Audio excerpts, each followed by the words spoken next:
أهلا وسهلا بكم مشاهدينا في بودكاست رمضان الحضارة.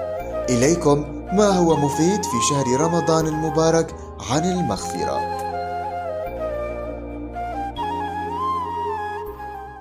مدح النبي الكريم للتوابين. قال رسول الله صلى الله عليه وسلم: كل ابن آدم خطاء وخير الخطائين التوابون. وقال أيضا عليه الصلاة والسلام: لو أخطأتم حتى تبلغوا خطاياكم السماء ثم تبتم لتاب الله عليكم. بين النبي عليه الصلاة والسلام في هذا الحديث أن كل الخلق يذنبون، ولكن أفضلهم من يتوب ويعود إلى الله ويستغفر.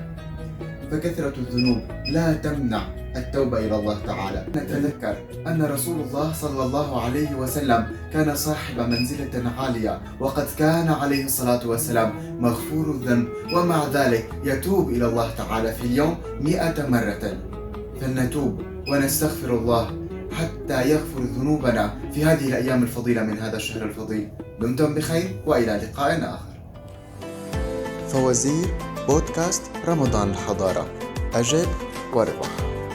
ما هي السورة في القرآن الكريم التي يطلق عليها الفاضحة؟